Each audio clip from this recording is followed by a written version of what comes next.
Rob Kendall, along with Tyler Bless, the head coach of the Plainfield Quakers. Coach, how's it going? Great. How are you doing? Great. Big win on Friday night. Exciting game. Let's start with obviously kind of the breakout star of the game. Luke Starnes, 145 yards on the ground, the big score late. You called it. Obviously, that's why you're the coach. You said, we're going to run the football. You guys did that very well. Yeah, we did. We ran it 42 times for 204 yards. And like you just said, Luke had 21 for 145 with 2 touchdowns, and Weston Wyrick had 12 carries for 65 and a touchdown. So honestly, I thought both of those young men ran the ball extremely well. Our offensive line and tight ends, were the ones that made all that stuff happen. Very pleased with that production. We were very adamant about in the offseason that we were going to be a run first team and wanted to play to our strengths. And I felt like our strengths is our O line, our tight end group, and we're able to do that on Friday night. We were patient at times where we probably wanted to get into some passing situations. Obviously, that last drive, you kind of I think we only passed it one time, and it was on the very first play of the series. So other than that, we were able to execute and find a way to win the football game. As a coach, does it put you in a pretty good position as you're getting down late in the ball game? I mean, obviously it was a close game, it's a back and forth game, but you kind of the game's going as you predicted, right? Like you said, we want to run the ball well. We're running the ball well. Does it make kind of that final stretch there, the play calling there easier when what you wanted to happen or you thought was going to happen is happening? Well, you don't want to. I mean, in a way, like I mean, the game kind of went a lot of different ways. I don't think we'd ever really just want to be in a 2-minute situation where like it would be nice if we could have just maybe shut the door a little bit earlier on them, but give Terre Haute South credit. But we've kind of been in those situations before and felt confident in both of those times. We're like, we need to keep running the ball here. We're getting the yards that we're looking for. We are getting first downs. We're making it manageable. Obviously, I think we got in one on that last drive on Friday where it was 3rd and 8. And I think they called the timeout, and I was pretty close to looking at some passing options. And I'm like, well, let's try to get 4 yards, like we always tell our kids. Let's make it the 4th and manageable, and then make that decision. Well, I think it was Weston gets 7 yards, and we get it to 4th and 1. Down 3, we had time left. I felt like, okay, probably people say to go for it or to kick it and tie the game. I felt pretty confident in terms of what we were about and what we wanted to do, that we could go get that 1 yard. If we couldn't run our base run scheme that we've installed from day one and we can't get a yard, then we probably don't deserve to win the football game. So fortunate enough, we were able to get that yard, and then the next play score the touchdown. As a coach, it's your first game of the year. You go down 7-0. You end the first quarter down 7-0. You got to look at it and be pretty proud how your kids bounce back, because then by halftime, you have a great second quarter. You guys go into halftime with the lead. Yeah, I'm very proud of our kids for just staying in the fight, finding a way to stay in it in terms of the ups and downs of the football game. But in my mind, and I think in our coach's mind, we found a way to win the game. We didn't find a way to lose the game. We stayed in the fight. Would we have liked a better start on both sides of the ball? Obviously, those are things we're going to preach here going from week 1 to week 2. I think there was times in that second half, or in that first half in the second quarter, we kind of got a little bit roll on offense. We had the lead. We're getting ready to get the ball back. Some unfortunate things happen on special teams. They get the ball back. They go down and score to tie it up. So there was some situations where, as we go in through the season, I'd like to see our team execute more, have some more complementary football consistently, rather than a little bit of here, a little bit of there. But yes, we were able to do those things. We just got to continue to do them better. Touched on it briefly, but kind of walk us through that game deciding drive. Talk about the kind of the approach, the philosophy. And I'm always amazed, man. I'm way more nervous than these kids are. Like, you're listening to the game or calling a game and you're on pins and needles, and these kids are just like, yeah, it's fine. Everything will be great. Yeah, I think that just tells you how much confidence the kids have in themselves and in each other. I mean, as a coach, I feel probably better when we're on offense because I can control that and I have a say in that. When once we did score and we had the lead, it was like now I'm just kind of I'm obviously still a coach, but I'm not calling the defense. I'm just trying to hopefully we make a stop and be able to close it out. So it's a little bit nerve wracking at times, as always, but that's football, and that's kind of what we signed up for. How important is week one? We talk with Coach Woodard about this all the time, that obviously it kind of matters how you're playing in week 9 heading into the postseason. But I would assume, you want to start and this is such an obvious statement, right? You want to start the year on the right foot. But how important in the grand scheme of things is week one to you and the program? I think every week's really important, to be honest with you. We work at it for 12 months, and to get, really 10 guaranteed opportunities, you got to take those as important as any one of the other ones. So to be 1-0 is very nice. It's obviously, winning is fun and it's better than losing. You want to be 1-0 after this Friday night. And I think it's important for our kids to get off to a good start, to kind of, get the game speed, feel what it's like going into a game in terms of the preparation, and then to see, all your hard work paying off from all the summer stuff that we've asked them to do, and then to get a win in the fashion that we did on Friday is the ultimate reward for those young men in our program. One of the cool things about this show is we give the opportunity for people to go behind the scenes to kind of see or hear about things they normally don't get to see. Kind of walk us through what a weekend is like for you guys. Is it any different, win or loss? Kind of take us through what happens over the next couple days after a Friday night football game. Yeah, I mean, so that game got. I don't even know what time it got over. Like maybe after 10 o'clock. Felt like it was a really Not that I was long keeping game. track. No, I was too. But you try to go home and kind of maybe calm down and relax. We have a really good, technology system and Huddle that gets the film up in pretty good fashion. So you kind of peek the film a little bit on Friday night just to kind of get the data entry in. The staff comes in early, and we have our kids, varsity kids, come in at 9. We have them work out, and then we watch film, and then our parent club provides kind of a light breakfast. Freshmen and JV were on the road yesterday at Terre Haute South, so those guys are in early.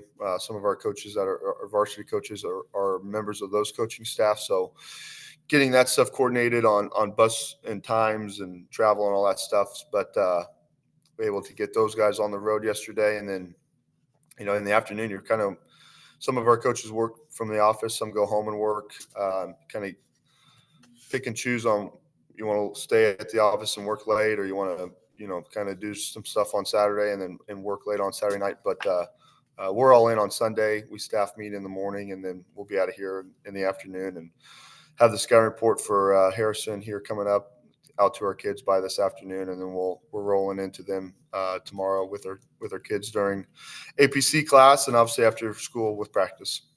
One other thought on the game on Friday. Obviously, the Terre Haute South did score. They did score quite a bit. I think they had like 365 yards through the air. Any concerns defensively or anything you're going to try to tweak heading into week number 2? Yeah, I think a couple things on that. The quarterback for Terre Haute South did a really good job of getting the ball out quick. I think he had the thing out before, over 3 seconds had passed. So we felt like our rush on our D-line and the pressure we were sending from our inside linebackers and outside linebackers was effective. Sure, we got some things to clean up on the back end. We've got some things that we need to polish up, but we're not the NFL where we can just go and get new players. We're going to have to still coach and teach up mistakes on what they did wrong and what they did well, and keep getting ready for week 2. So new opponent, new scheme. So each week's different, which is nice. But I feel very confident in our defense that we'll get it fixed. All right, before we preview week 2, let's thank our sponsors who make our Plainfield football broadcast possible all year, both the coaches show and the live broadcast on Friday night. Remax Centerstone, Julia Burbridge, Gannell Financial, Crone Family Construction, My IT Indy, Ryan Grimes, I-70 Wrecker Service and Garage, BGW Construction LLC, Legacy Motorsports, Crest Point Real Estate, Chris Pearson, Selwood Jones, the Stewart Home Group, and Ellis and Associates. All right, so as we said, week 2, we'll head on the road at Lafayette. Real quick, I just wanted to touch on this. It seems like with these conference realignments, it's so hard to get non-conference games now. Like I know Brownsburg had to play a Fort Wayne team. You guys were Terre Haute. You're at Lafayette this week. It's really, with all these conference realignments, become hard to find local games to have. Yeah, I try not to worry about that because I'm not an athletic director, but I do. I don't mind going to Terre Haute. I don't think it's overly um, terrible on the travel. Obviously, this one coming up next week's a little bit longer. Um, some of that is what it is. I don't have an answer for you on the whys and the whats, but um, in my opinion, I think our two non-conference games are really good opponents that kind of get us ready for our conference season. It's nice that we have an 8-team conference where we don't have any gaps in between. Week 5 to week 7, it's hey, we play two non-conference games and then we get right into conference. So I think we're very fortunate to be in the Mid-State Conference where that happens. There's other schools where like Brownsburg, where you have to go maybe to Fort Wayne or they have to come to you. So I'm okay with our two non-conference games. A little far travel here this week, but very familiar opponent with Harrison, and we've been there and they've been here, so we'll get after it. All right, so let's talk about Lafayette Harrison. What do the Raiders bring to the table? Yeah, they won on Friday. They beat West Lafayette 30-22. Obviously, this is a very common opponent. This is the 5th time that we will play them, I believe, in the last 22 games. So played at their place. We've been there multiple times. We kind of know what that road trip looks like, what that locker room's like, the field, everything in terms of before the kick. They're a good, well-coached team. Coach Peoples does a phenomenal job with playing to his team's strengths and weaknesses.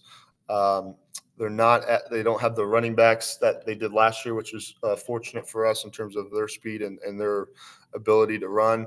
But they have very large offensive linemen that get off the ball and do a good job. They got some skill receivers that are very athletic and can get behind the defense. And then defensively, they're moving around quite a bit and they're playing very hard. So it'll be a good challenge for us. Expect a good crowd for them. I believe this is their home opener, but we've got to have a great week of practice and be ready to go on Friday night. I would assume offensively the game plan remains the same. Obviously, you guys put up 31, which is a good number. But are you looking at it from the standpoint of, hey, we ran the ball really well, we ran a lot of clock. That's what you wanted to do week 1. I assume you're going to say, hey, it's the Luke Starnes show, and we'll try to do this until somebody can prove we can't.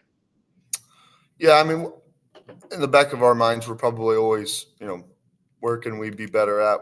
What's our best personnel? What's our best formations? How do we get the best players on the field? We still obviously want to run the ball, but teams are going to see us on film where they're going to put 7 or 8 man in the box. So we're going to have a plan here this week where, yes, we'd like to still run the ball. We'd still want to hang our hat on that, but need some of our receivers to step up and our quarterback to step up to provide some passing efficiency. I was pleased with our receivers last Friday and our quarterback in terms of when we did pass, we caught the ball, which is always a good thing, and our receivers did a phenomenal job of perimeter blocking. So kudos to those young guys in our program, and kudos to our quarterback. All right, so we were supposed to get a full report from you. Very different this year. By the way, I saw multiple teams doing this, so it wasn't just you guys. Senior night, first game instead of the last game. You were going to report back to us. Resounding success or one and done? No parent emails, so I think we're good so far. We haven't got to Monday morning yet, but no, I honestly, I shouldn't have said that. Honestly, I thought it went fine. I thought the kids were excited. We had a great student section. We had a great crowd. Our quarterback club parents that have sophomores or juniors in the program kind of take lead on that so that the senior moms and dads don't have to really do anything. So had that all organized. It was good. It was a good night.